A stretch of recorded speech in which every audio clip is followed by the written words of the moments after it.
Hey, everybody, welcome back and happy Thursday. We're going to do a little bit of news, a little bit of Lon. We have a great show coming up. First off, we cover the announcement that Jason was right. I know. Once again, Bing search is going to integrate ChatGPT. One assumes, although one does not know for sure, that Google is likely freaking out. We will also talk about the unionization effort at a gaming studio owned by Microsoft and the ongoing labor issues that are going to define 2023 and beyond.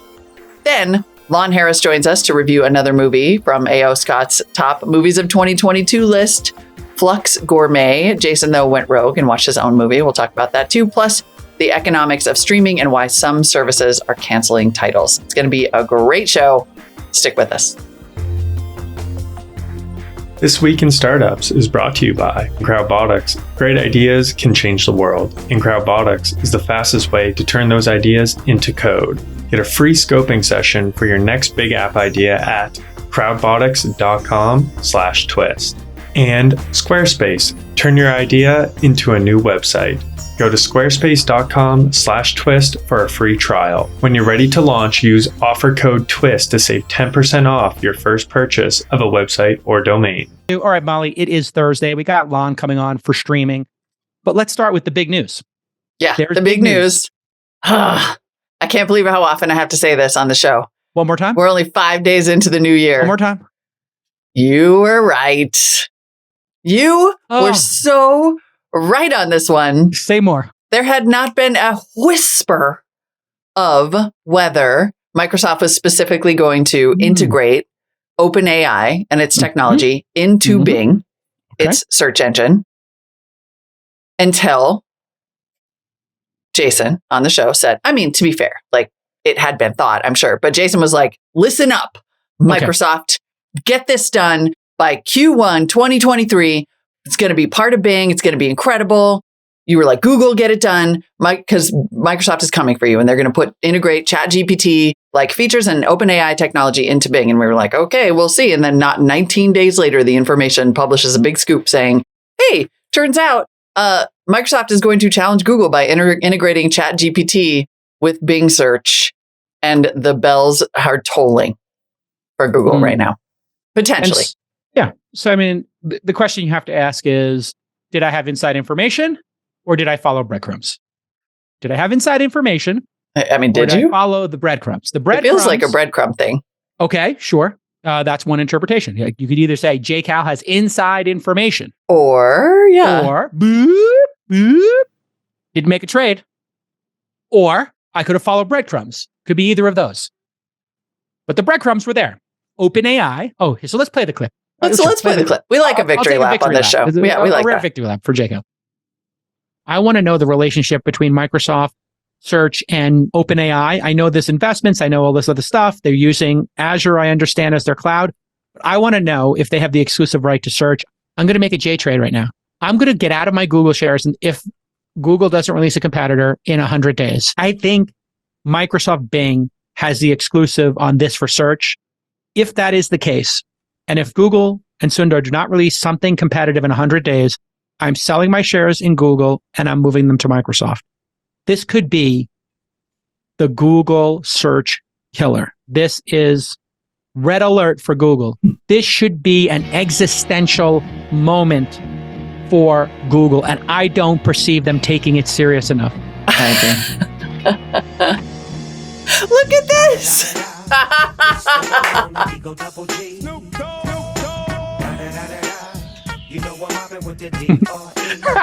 Okay, stop it. That's hilarious. Thank you to my producers for giving me a little bravo. Anyway, listen. Oh, that's amazing. It's so obvious. And the branding writes itself. Why search when you can get an answer? Bing, powered by ChatGPT. Why search when you can get an answer? This is going to F with Google for the next 24 months. Why search when you can get an answer? I mean, please tell me they're going to use that. That's incredible. That phrase. Why search when you get an answer? I've trademarked that phrase. It's a service mark in use. So if anybody wants it, it's available for $1 million. Yeah. Boom. Thank you. Yeah.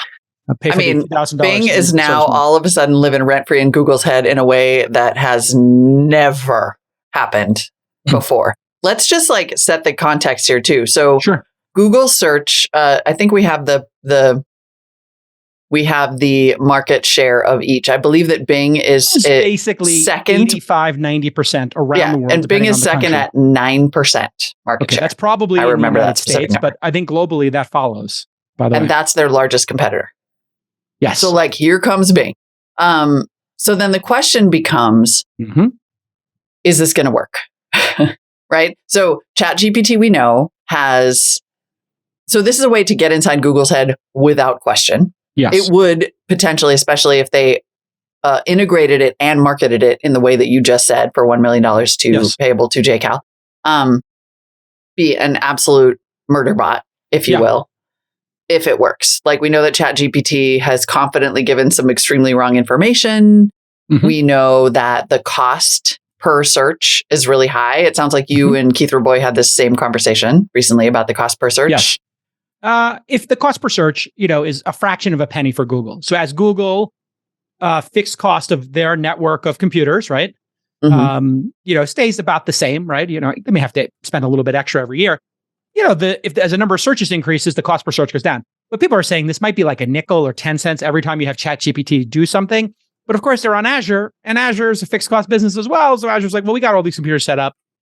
But the point is, you have to be able to make more per 100 searches than it costs you per 100 searches. If, let's say, it's a nickel, Molly, 10 searches, 50 cents, 100 searches, $5. 100 searches, $5. If you get one click per 100 searches, that means that one click has to be more than $5 for you to break even. So you can just kind of do the math here. But exponential technology, it'll keep going down. I agree. Obviously. I also think that there's a magnitude or two. Like, it's got to go down 10 times and then 10 times probably. Got to go 100x down. Well, and I think we talked about this when you made your prediction too, which is that Microsoft, it's impossible to even talk about search without saying the G word. Like, that's so it is so crazy to even contemplate this future. But it seems to me that it's worth it for Microsoft to integrate this as a loss leader. Because they can also license this technology on the back end. Like, this is an interesting case where most likely, do we think that Bing is going to make money?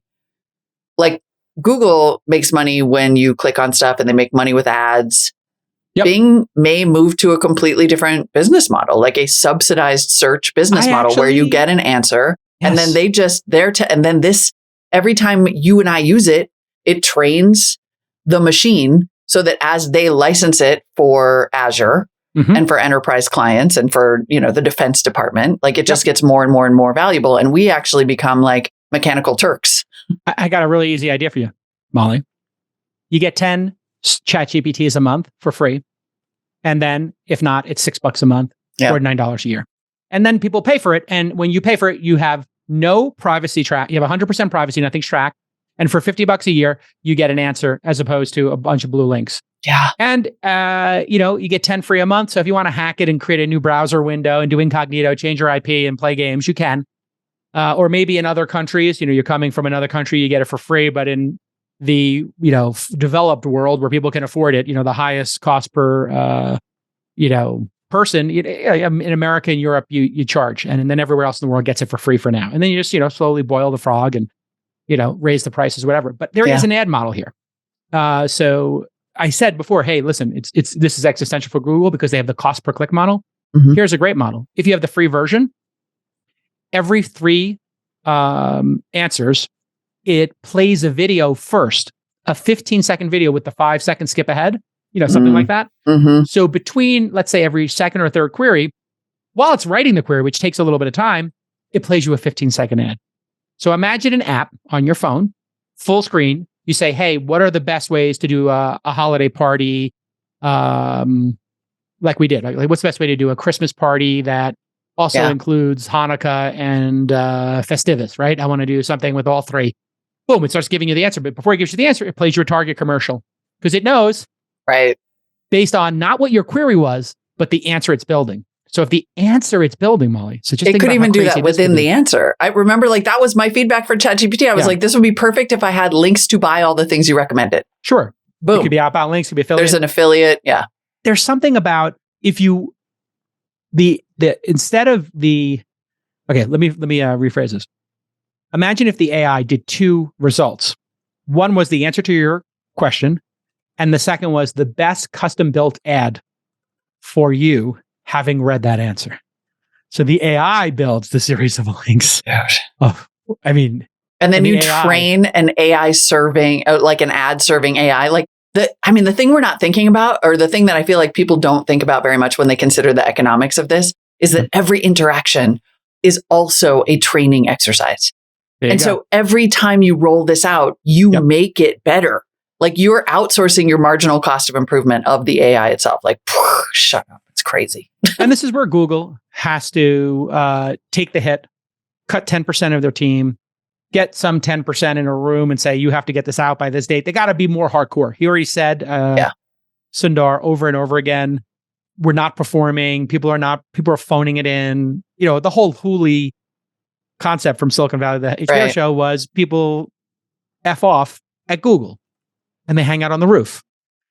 We all know that's true. It's rest invest. Anybody who sells their company to Google is like, I'm going to take 4-year sabbatical at Google. Yeah. I'm going to do my laundry. So, which sounds awesome, but those days are over.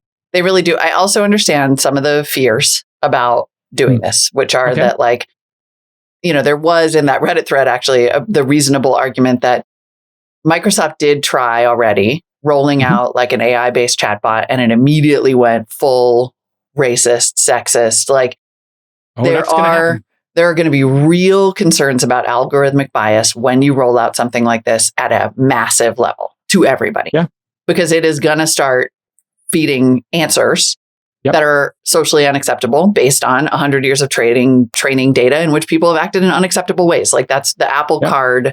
The Apple credit card is the perfect example. If you look at 100 years of data in your computer, you're going to be like, wow, ladies are crappy credit risk, because women weren't allowed to have their own credit until like the 80s. So there's no record, right? So there's all that stuff is going to be hard to correct for in a mass consumer product. Uncomfortable truths and uncomfortable bias in the existing data set. Both of these things are going to happen. We might find out, fat Greeks who are half Irish, their DNA results in them, having lower IQ points and being worse at chess, because you're going to have my chess app and you have my Greek heritage in my DNA. It's like people who are from Greece score 15 points less than people who are from, England or from Egypt or from China on, chess. Like these are the things that will come out eventually. Right. They're flawed conclusions. Yeah. Based on some will be wrong conclusions and some might actually be uncomfortable truths. Right. And this is just going to make the world lose their minds. I know. I mean, that's what I mean. It is a real brand risk. And I would argue that is one of the reasons that Google may have slow walked to this, and that Microsoft has already been burned once by this, and they're going to have to be real careful. Yeah. I mean, and then there's all the IP issues and the lawsuits that are going to come out of this, because if you're giving an answer and, the party planning came from Bon Appetit and 17 other magazines and websites that spent thousands of dollars or hundreds of thousands of dollars collectively to do party planning stories, and those writers' content is now been ingested, and then you came up with that answer, somebody's going to say, how did you come up with that answer? Show me. And that's going to be the uncomfortable lawsuit. Do you have a great idea, but you don't have a technical co-founder? Well, boom, Crowdbotics is your CTO as a service. You know how it is. A lot of times, these amazing ideas you have, they fail in the planning phase. Crowdbotics will make sure that doesn't happen to you. They offer pre-built app templates to help you build your MVP, your first version of your product, faster than anybody else can. This means you can stop building from scratch and start using the same architecture that all the industry leaders do. There's no reason to reinvent the wheels, not when you have a great partner like Crowdbotics. You can go from idea to spec and spec to code super easily, because they do this for a living. And if you're not sure where to start, well, Crowdbotics offers professional scoping. This helps you flesh out your project at the MVP stage and beyond. And here's why Crowdbotics really gets this done in an awesome fashion. They have automated DevOps, maintenance, security updates, and App Store publishing. You don't have to worry about all that blocking and tackling. They do it right from the start. And the best part is you own the source code. You own the IP. So let the folks at Crowdbotics show you how all this works. You can schedule a free scoping session and get your detailed build plan done by Crowdbotics at crowdbotics.com/twist. That's crowdbotics.com/twist. Again, it's free. You got nothing to lose and you got everything to gain. Crowdbotics.com/twist. All right, let's do 4 minutes on Microsoft's first official union, which is kind of interesting because what we're seeing is the gaming industry start to fight back. Yep. Yeah. Historically, there's been a lot of reports, right, of people not getting paid overtime who are hourly people or just mashugana and craziness. Oh, yeah. The sprint stuff that they do. I mean, the gaming industry is sort of like notoriously abusive to its developers, its engineers. Unlike people want the job, right? Like it's people have an affinity to working video games. They're like, oh, it's so fun. I totally want this job. And then it's like, cool. Whenever a game is coming out, you'll work. I mean, EA is notorious for this. Activision has had a lot of like social issues and complaints. 10-hour day shit when they're on under the 100%. 100%. Like working on a movie, I guess. Like if you're working on Top Gun and the movie's got to come out at a certain date, you know, like it's going to become, everybody's got to work 100-hour week to get this out to make it perfect. Right.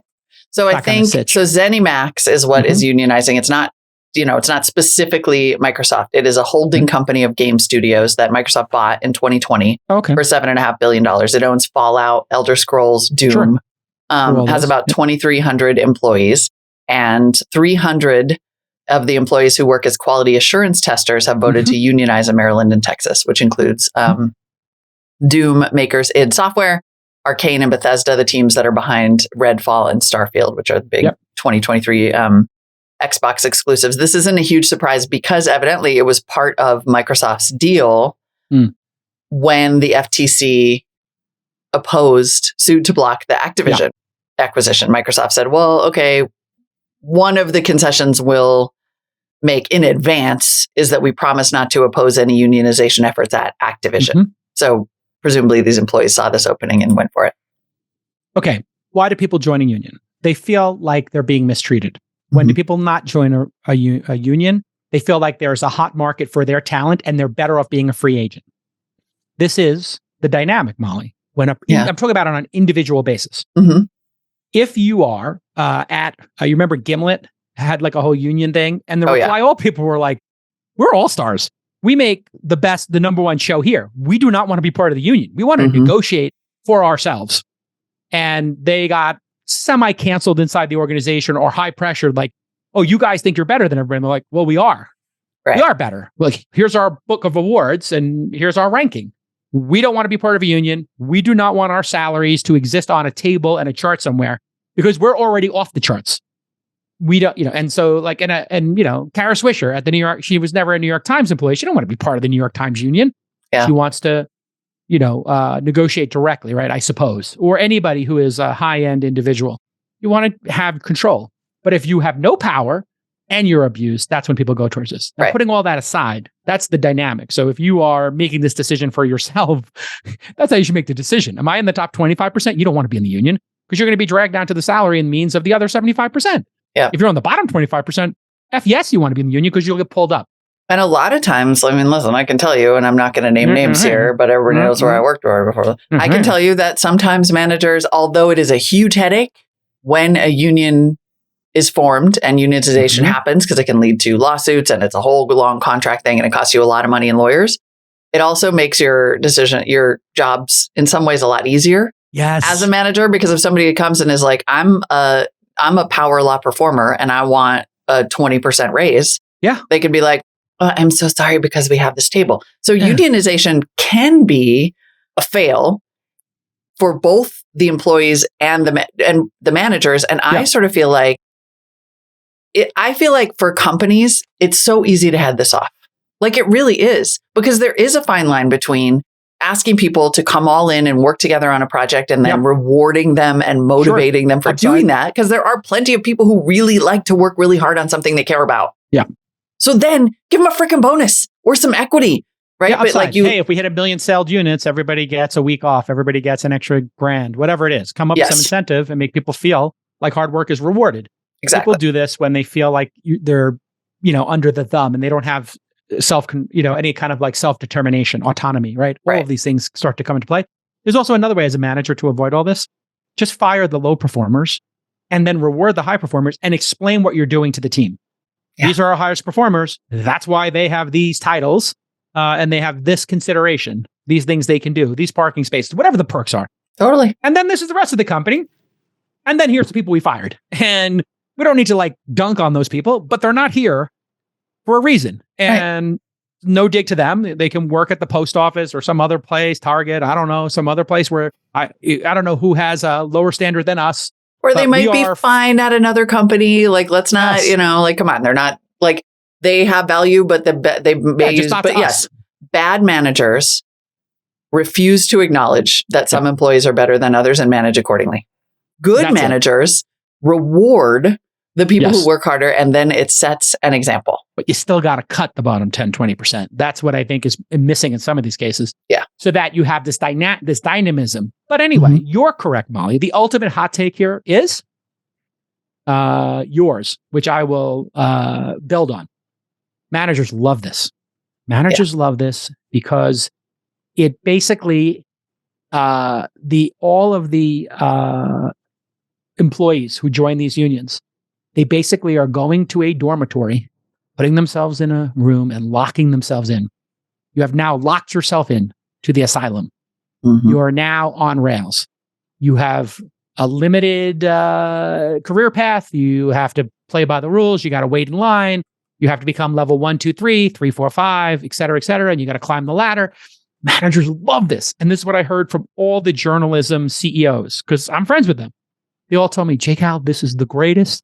Starting salary at this company is now $48K. Yeah. When somebody comes and they want $62K, we just point them to $48K. And then all of them are like, well, I guess that's what I have to do. The union says, the book says that's the starting salary. And in order for me to get to 62, I got to put in 5 years. And okay. And now they're it's easy. Yeah. But there's another rub, Molly.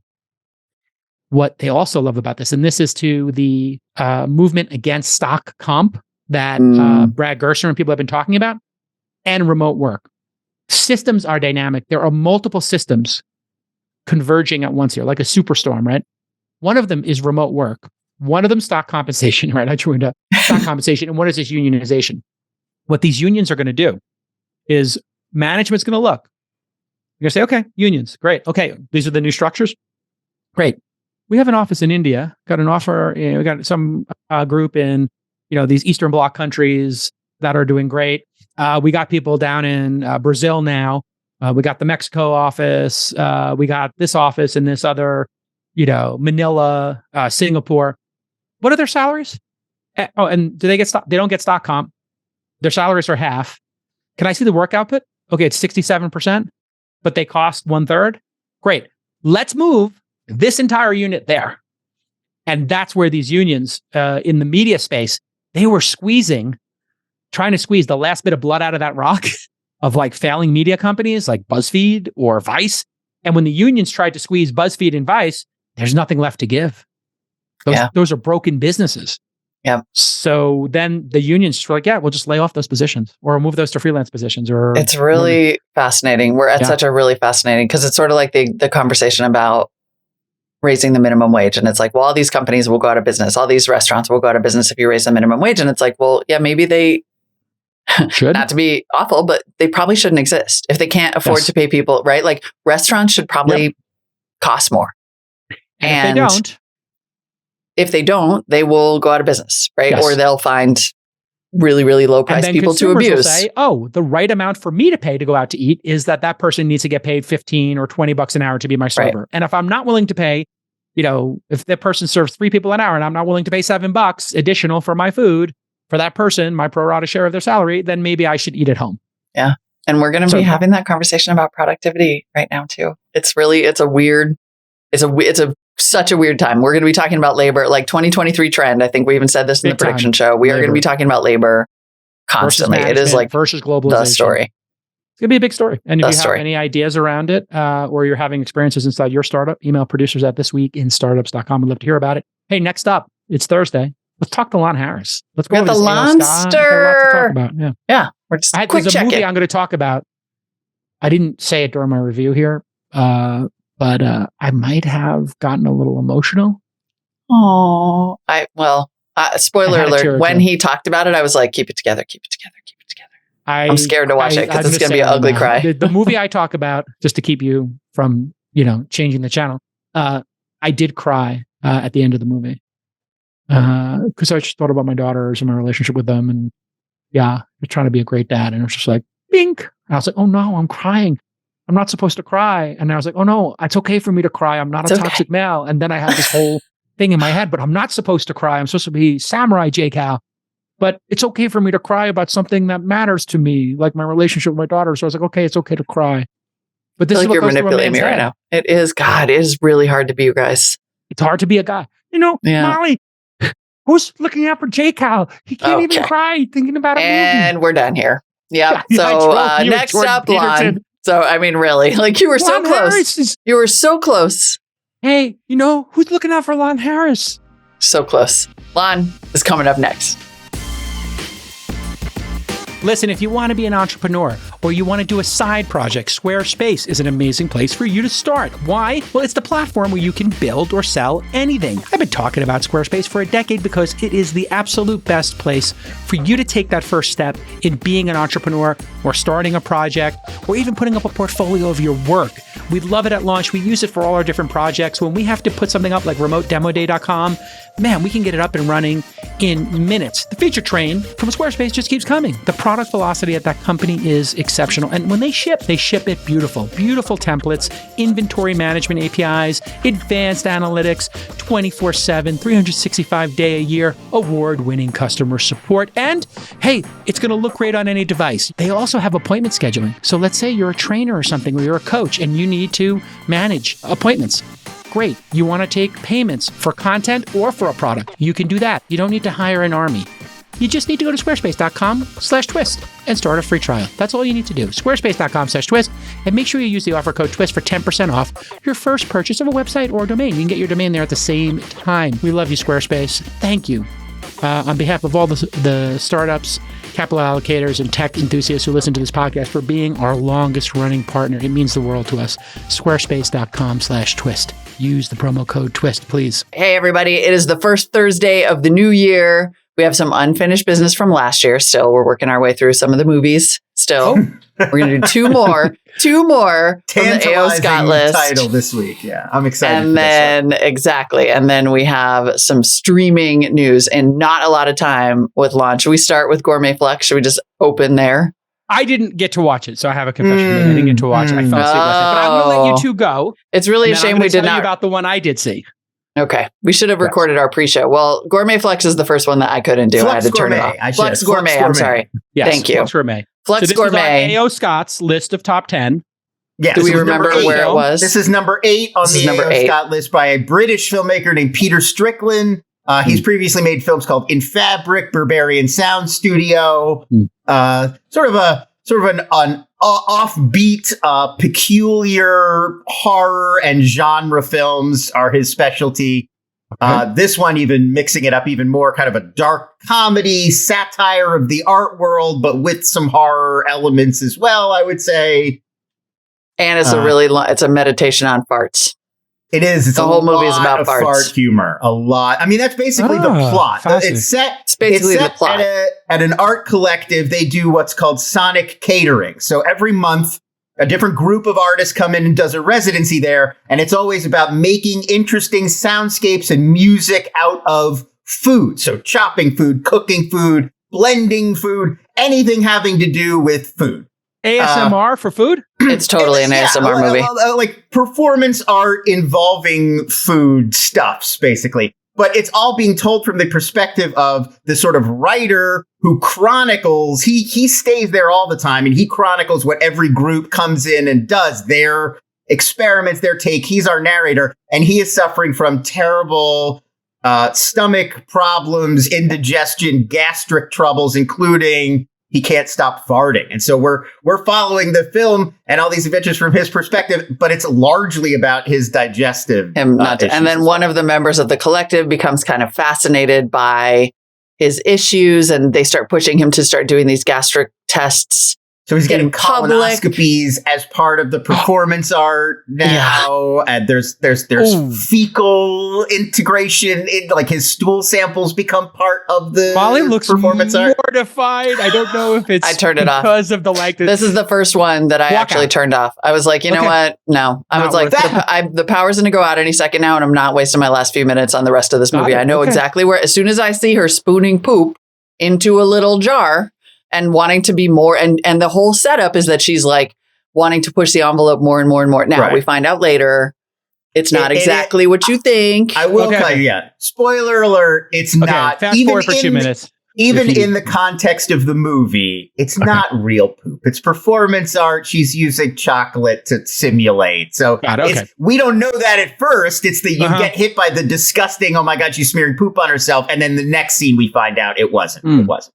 Yeah, it's fine. Look, it's fine. I will tell you one thing about this movie and one thing only. Well, okay, two things. Skip it. This is the one that should have been Maverick. Sorry. Like, I'm now fully on the J train. Maverick could have gone at number 8 because this is not a movie, as Lon and I were discussing before the show. This is not a movie that like everybody, like you could come to Neptune Frost and be like, this is a hurdle to get into it, but okay, all right. I'm here for it. That was interesting. Payoff, maybe. You get that kind of smugness that makes you feel like I went to a museum and I'm proud of myself. I enjoyed some art, right? Like Neptune Frost makes you feel good. Hard to read. Boom. No.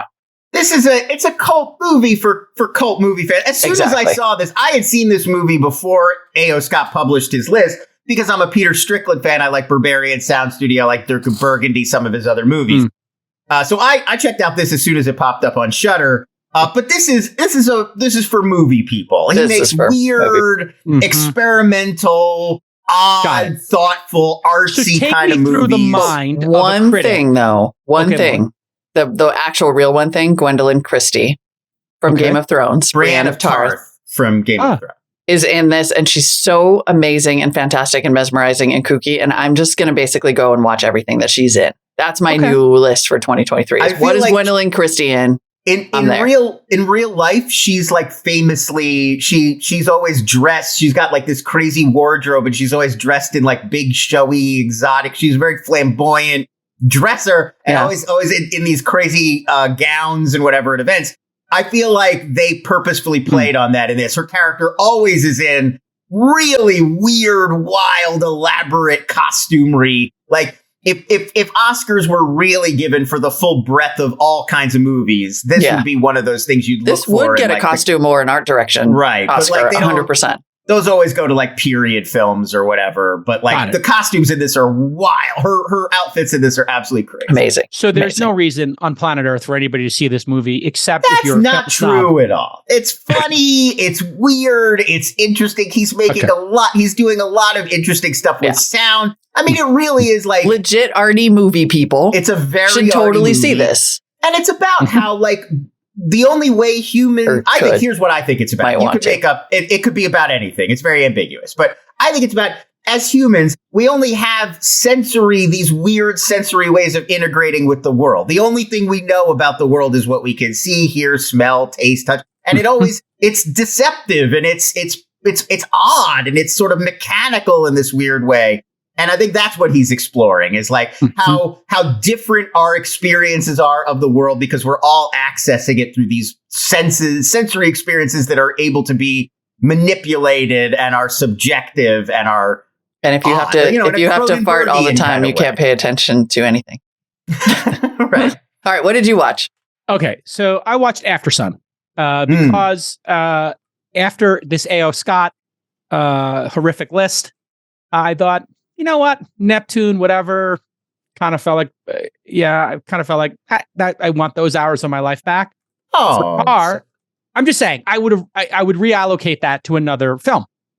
And that other film is the one I saw, which is a very personal film called After Sun. Now, I'm very glad that I got into Tar. Tar is a film I want to see again. So on my spectrum, this is how I think movie review should go. And I would like all movie critics hearing my voice, including A.O. Scott, to now adopt a new system, which is, would you watch it again? Not would you say you watch it again, but would you actually sit through it again? Because like time is precious, right? You got to do other things with your time. there are definitely movie experiences that are valuable, but that you don't necessarily want to go through it a second time. Like, I think like the classic example would maybe like Schindler's List. I don't think any of us would deny it's a great movie, but it's not like, hey, it's Saturday night, I'm going to throw on a film. Let's watch Schindler's List. I'm not saying it's like The Godfather, where if you stumbled upon it, change it, or Gladiator or Blade Runner, and you happen to catch minute 15 or minute 150, you're watching it till the end. I'm not talking about rewatchable. That's the ultimate height of a film in my mind in terms of a great piece of art. But just, would you, after you saw it and your spouse or a friend wanted to see it again, would you actually go through seeing it again? Neptune, Frost, no way. Tar, absolutely. Okay. You're like part of the elite film circles, right? Okay. Molly would not see Neptune, Frost again. I'm speaking for Molly here, but she might see Tar again or might not. I might. Yeah. Might. So it's like, but it's more than Neptune, Frost. And you would, 100%. I would want to see it again to show somebody else and be like, yeah, it's correct. Just stick with it. I'm getting towards. So totally. With that framing, I saw this film After Sun, and it is a very personal film. It is a low budget film. It is the story that I think takes place, more like in the 90s. And it's a very slow burn. It's an A24 picture, but it's a dad who is clearly suffering from some mental health issues, maybe depression, anxiety, feelings of self-worth. He's a single parent. He's probably 30 years old or something in that range they kind of allude to. And he's on vacation with his 11-year-old daughter, Sophie. And they go to a Turkish resort, and it's a coming-of-age film for Sophie. You get some sense of like dread or something could go wrong, but that's not really what the film is about, without getting into sort of spoiler territory. It's really about, and the film juxtapositions between Sophie being older and younger, but just on this one trip. And it will hit you, if you're a father or a daughter, like a ton of bricks. Because the relationship between a parent and a child, and perhaps a father and a daughter, a mother and a son, whatever combination it is, if there is some imperfection there, and if there is some regret, or there is something missing that didn't get completed, our relationships with our parents are very complex. And this film just hits that chord. And it hits it so perfectly. The empathy that the daughter actually has for her father. The father struggles. And yet, there's nothing happens in the film other than being at a Turkish resort, which is kind of like a cheap version of Club Med. And the father's broke. And there's poignant moments in it. And I'll just point out one, which for me, describing it, you would not get the poignancy. But they're basically snorkeling. And the dad has bought a pair of goggles for his daughter. And the daughter drops them, like, kids do. And it sinks down to the bottom of the ocean. The father tries to retrieve it because he's broke. Can't afford it. And they're from like London or something. And it's obviously he's estranged from, the mother of the child as well. And not clear if they ever were married. And the daughter feels so bad, not because of the goggles, but because she knows her dad's broke and he paid for the goggles. And by the end of the film, it has a final scene that is slightly ambiguous, that maybe you look up on the internet and then you start meditating on it. And like the film Tar, this is where I get the chills with the film, is if it stays with me. And this is a film that stayed with me. Whereas Neptune Frost, next year I won't remember it. I'm not singling out that film. Or maybe this Flux film for you, Molly, just doesn't hit the chord. But this is an independent film that hits a chord. Yeah. And the performances are tremendous. And I highly recommend it to anybody who is maybe a daughter or a parent, or, if you have a parent, or if you're a child, if you're in that category, and kind of get my joke. You will like it. I feel like A24 too is, I'm happy that that studio is like carrying the torch for independent movies. And I am, and I will, before we move on to talking about streaming, I am happy about something like an A.O. Scott list insisting, it insists upon itself, insisting though, that we not only watch Marvel movies.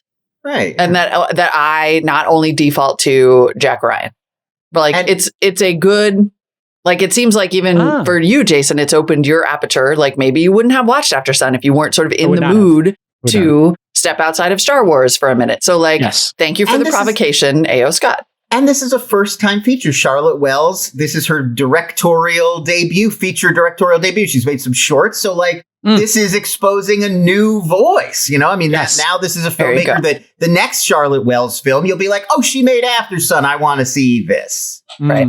I will absolutely. I wish there was a website where I could just track, like, and get a Google alert that would just send me the next time that person does. So you could just set a Google alert for the name Google. Charlotte Wells. It's actually Google. Google. You're going to get all kinds of other stuff going on. Right. Here's an idea for IMDb or somebody like Rotten Tomatoes or Metacritic. Like good feature. You could follow any person in their database. When you hit follow, it sends alerts based on any time that person is mentioned. There's got to be a service already. No, that must exist, right? Somebody. You know where you can do that actually is you can do that. I think in Roku. I think if you have like a Roku TV, I think with the Roku interface. Interesting. And I bet Apple TV, like their previous films. So if you put on Apple TV, will do it too. I think. Yeah, I want this now for my Gwendolyn Christie. I bet there's one of these real good, one of these just watch kind of services would probably let you do something like that. All right. Well, now that I work for owns Metacritic. Hold on. Let's move on. I have one thing too. Molly was very generous to A.O. Scott. I'm not letting him off the hook. He screwed his own list. If he had put Maverick on there, then the list would have been credible. And then the thing next to Maverick would have looked that much better. It's his list. We wouldn't have cared. Flux Gourmet more than Maverick. And maybe he shouldn't work for New York Times. Maybe here's the thing. If he hadn't, this is where, you have to turn lemons into lemonade here. Because if he had done that list, then we would have been like, check, and moved on, and it never would have created all this content for us, and we would not. So you're saying it's a grand troll. Be watching these movies. It's a grand troll? Okay, I'll take it. He defeated us. Lon's position. Lon Harris's official position. He exposed you to art you never would have experienced. Okay. Moving on. Great service.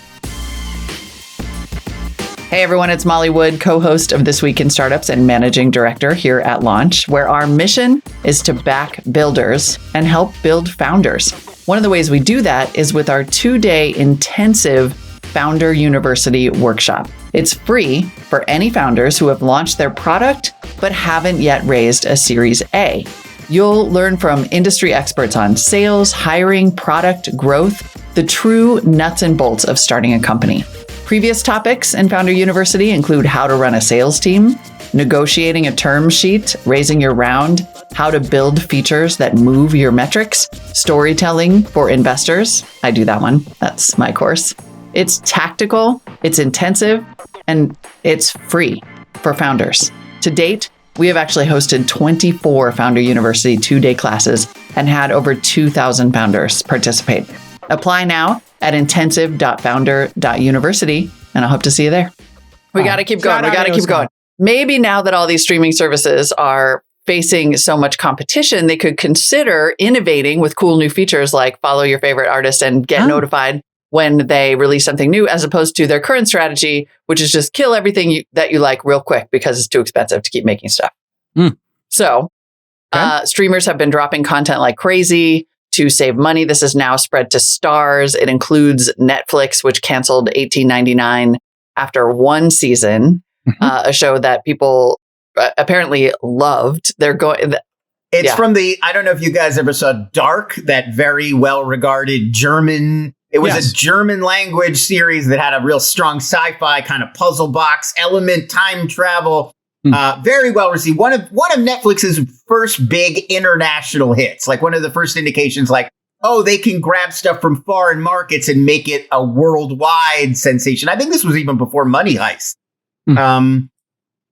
Definitely before Squid Game. So the creators of that show, this is their new one. So, of course, everybody who was into Dark jumped on board, and it had the same kind of puzzle box, J.J. Abrams, Bad Robot, Lost kind of hook.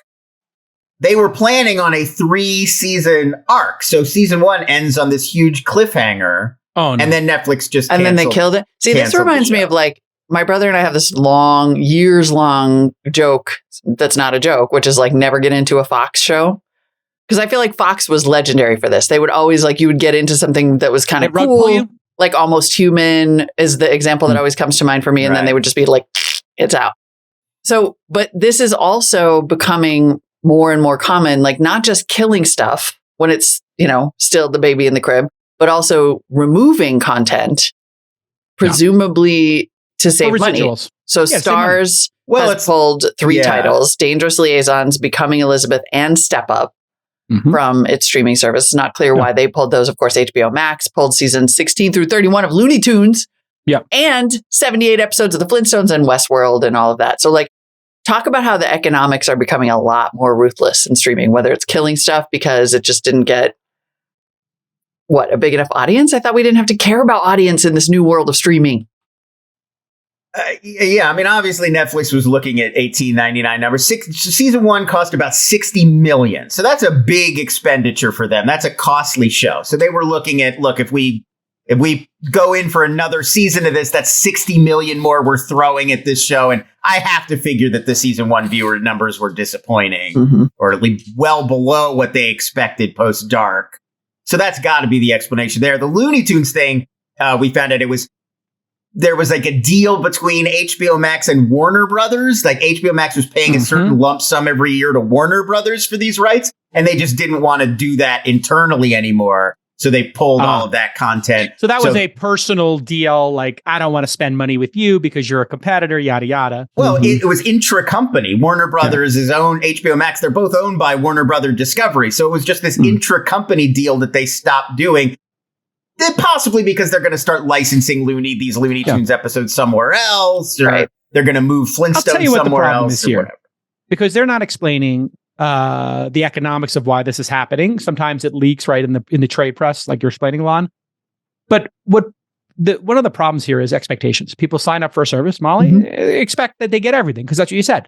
Yeah. Okay, it's Paramount Plus. You get everything on Paramount ever did, plus some new stuff. Hey, it's HBO Max. You get everything HBO has ever done, plus Max, right?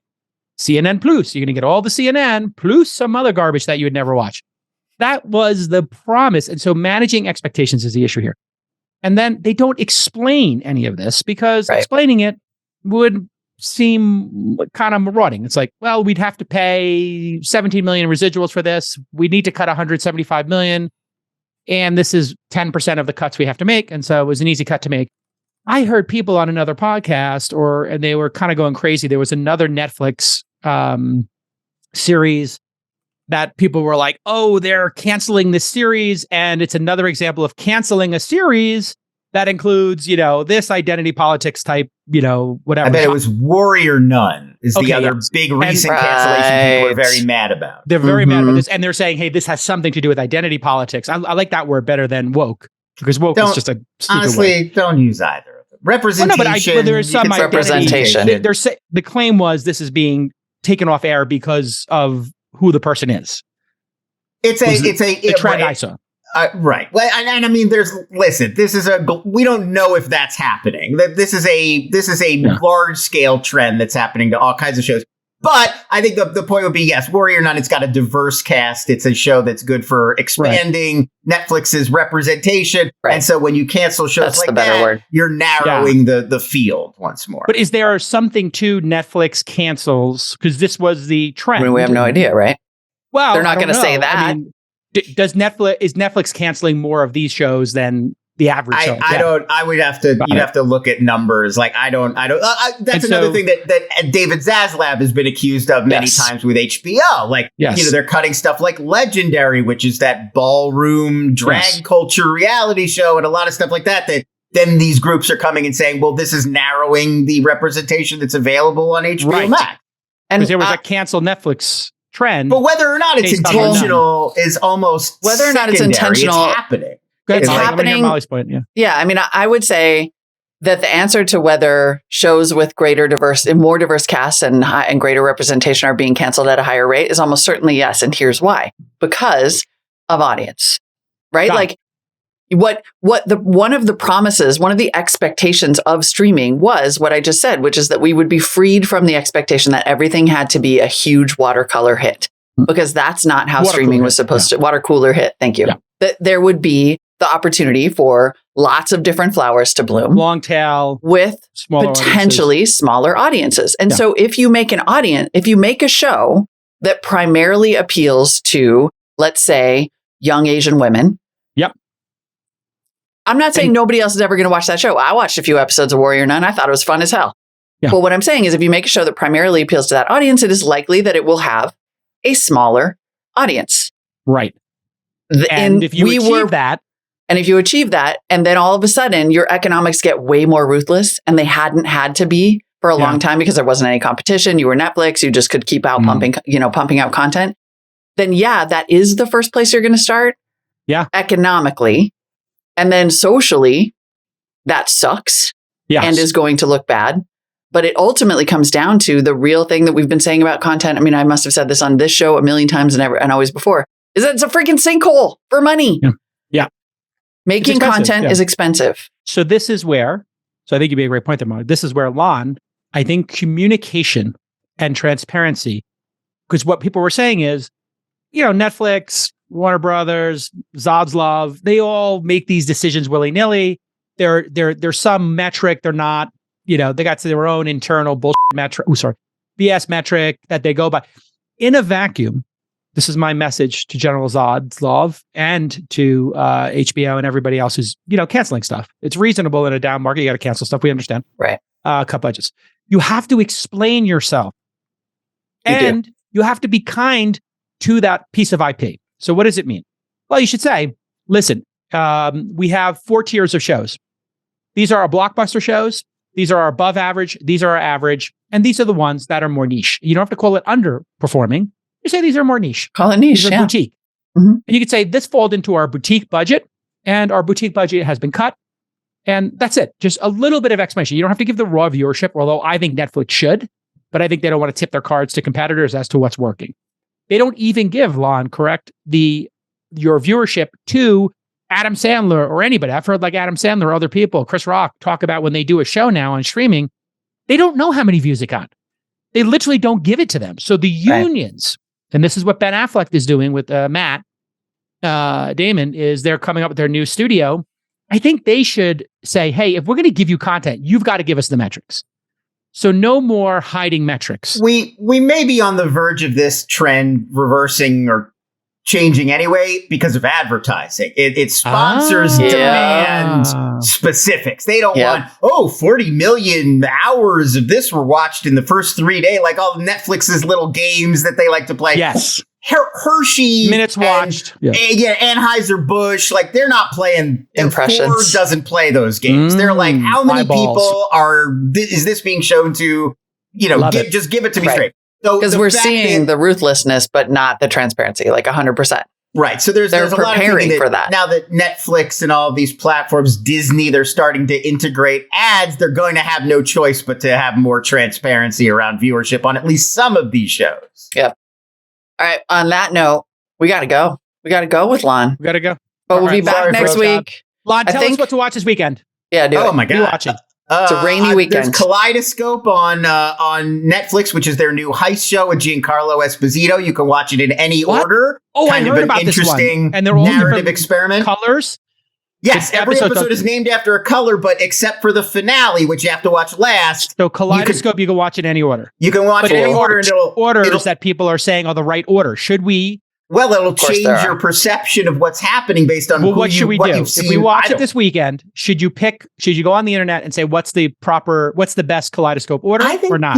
I would just let it go. Like, let Netflix just randomly pick on your own. Go random. Yeah. Okay. Like that's the idea. That's what I would do if it were up to me. You haven't seen it yet. All right. No, I haven't watched it yet. I have checked out on Peacock. There's also Paul T. Goldman, which is from Borat 2 director Jason Walliner. A random everyman sent him a copy of his book, which he says is about this real crazy experience that he had. And together they're turning it into a TV show. So you're getting both this guy's story presented in a scripted TV drama format, but you're also getting behind the scenes interviews with him and discussion with him about making this show about his life. Another meta. Incredible. Like the rehearsal kind of. A bit like the rehearsal, a bit like a Borat kind of thing. Yes, a meta contextual sort of comedy series. I watched the first 2. It's very interesting and fun so far. So there's your tips for the weekend. Fabulous. Thanks, Lon. We'll see you next time. See you next week. All